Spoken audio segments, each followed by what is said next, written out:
Marky, Billson here with Josh Brown. He joins me every Friday at 1:30 to talk baseball, specifically the Atlanta Braves. Made some transactions with Max Fried going on the injured list, and then, well, last night a disappointing 13-4 loss to Steven Stromberg and the Washington Nationals, who are 5.5 back of the Braves. And, the thought occurred that, we've talked about this, that I really think it's the Braves' division to lose. But if they were going to lose it, Josh Brown, stumbling in this series, I think, would be where it would start. And the main competition now is not the Phillies, but rather the Nationals. Are you in agreement, or could you see the Phillies righting their woes and coming back into the race? What are your thoughts here?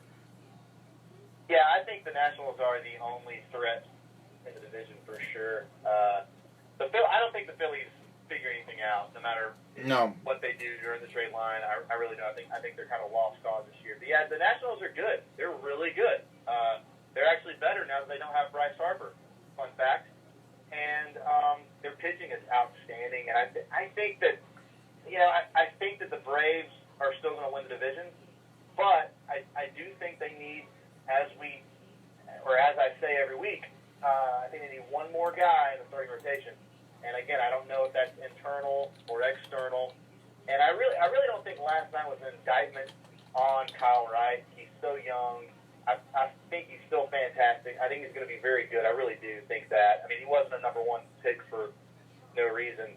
He's got great stuff. His command's just all over the place last night. And when you have B-Mac behind the dish, you've got the best possible scenario to excel. And, if Flowers was behind the dish, I would say, the game calling wasn't great, but, you got B-Mac behind the dish last night, and so it's nobody's fault but Kyle Wright. However, I still think he's going to be good, whether it's this year or next year. I don't know. You still get the feeling that maybe Suzuki might want some, revenge on his old mates or something like that. Hey, but let me ask this. Your thoughts on Madison Bumgarner. That's what everybody is talking about here. I don't know, though. I mean, I'm kind of liking this new era of baseball. I guess maybe it's that, grew up rooting for a small market team, but it seems to be the Braves really, getting that 21, 22-year-old guy signed through his 20s, and we'll give you the money, and then because, after 28, you're on the second half of your career, right? Then we'll see what you do. Unlike the Phillies and Bryce Harper signing him for his 30s, the Braves signed their players for the 20s. And that makes me wonder about Bumgarner, because he's not the pitcher that he once was. He's not the guy that led them to the 3 world titles, the San Francisco Giants, at the start of the decade. He's now a guy with a 4 ERA. And so, I don't know. I mean, what are your thoughts on Madison Bumgarner? I mean, do they need him to counter Steven Strasburg's bat? Excuse me. Look, I am all about the young pitchers coming up, and I'm all about, building that farm and building a team from within. However, I'm also completely, 100% all about Madison Bumgarner. And I still think he's actually the pitcher that we saw in the World Series. I actually still think that. I think he had a bad year last year, and I think he's better than his ERA this year. I think he is fantastic. I really think that. He's 31 years old. I think he would do nothing but help this team, and I don't think it would cost as much as some people on Twitter think it would cost. We're talking about a 2-month rental from a team who is not good, right? And so I think that, a couple of fringe prospects and maybe somebody like perhaps Ender Inciarte would totally fetch Bumgarner. However, it's going to come down to what team is going to offer Madison Bumgarner an appropriate long-term deal. That's what he wants, right? The Braves are on his no-trade clause list because he wants to negotiate. So it's going to come down to that, right? If he's going to want a 6-7-year contract like a lot of these guys do these days, then the Braves probably don't get him.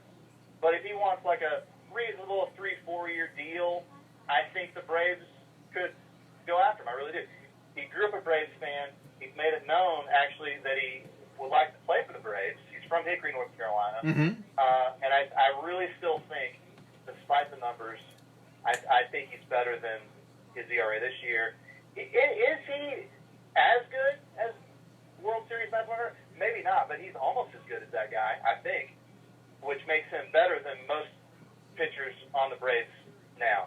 Well, I've been seeing your tweets and the numerology coming out, I think, about Madison Bumgarner with the Braves fans and all this, where well, he threw a 95-mile-an-hour pitch last time. The Braves last won a World Series in 1995. I once called WSB, by the way, back in the 80s, talking about how the Braves were going to probably win the World Series in 87. That didn't happen, because if you did the numerology, it was Greg Nettles, every, 6 years would go to the World Series or something like that. It was Ted Simmons. Every 6 years or something like that would go. I forget exactly how I had it, but it was Darryl.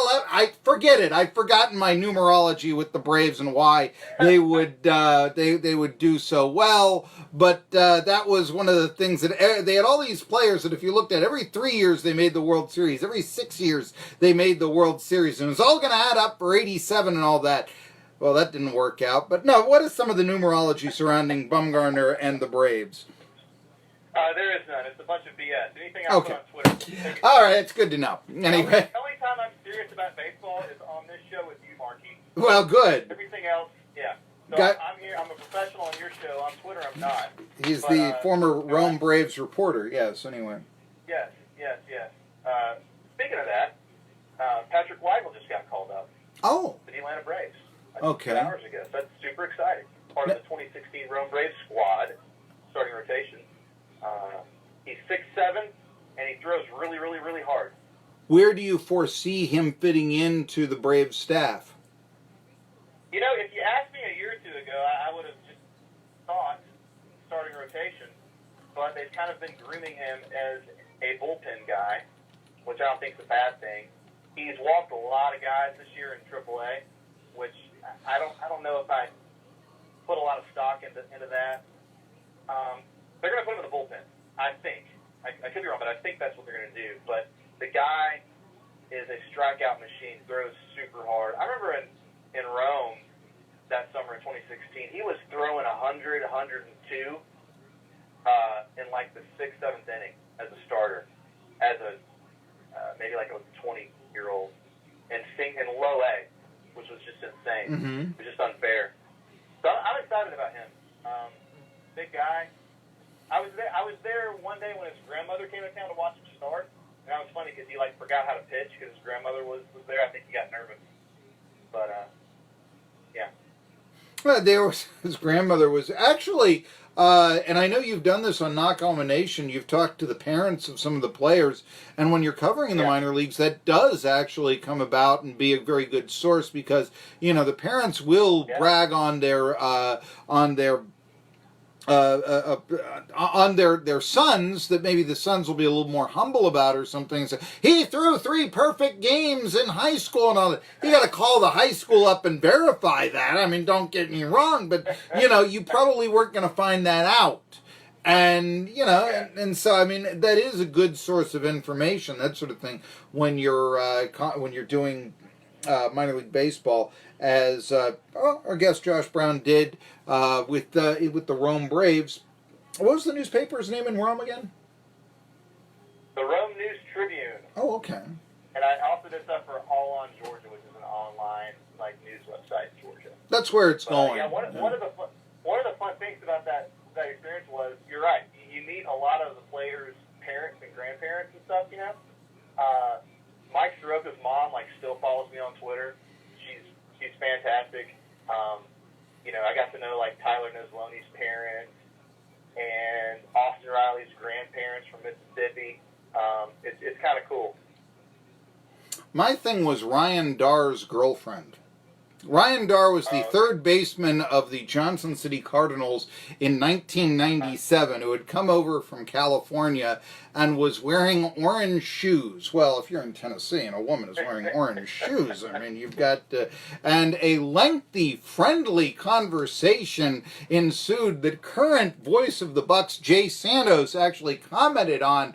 And I understand that Ryan Darr, who was the third baseman of the Johnson City Cardinals at the time, did not like the fact that the 20-something Marky Billson had such a lengthy conversation with his girlfriend from California, and happy one as well. Yes, so there you go, right there. That you can get into. What the heck was... I mean, he didn't make the major leagues. He couldn't even hit a slider. He would tell me that all the time and all the...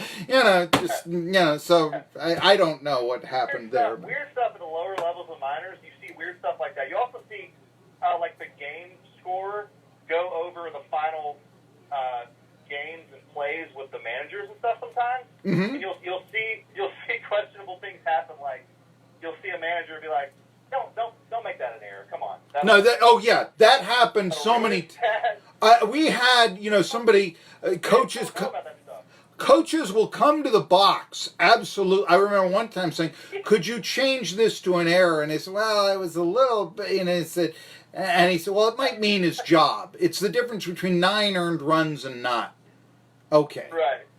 Okay. If you put it that way, we become softies and all that. But absolutely. Oh, yeah. I mean, you say this, what we would turn into the Elias Sports Bureau and what you might see in the box score, I was back when the Johnson City Press printed box scores of the Cardinals, could be two different things in terms of hits and errors. When I was the broadcaster, yes, the official scorer, not in name, but really the official scorer, the guy that had to go all the way through, was actually the manager of the Cardinals at the time, Steve Turco.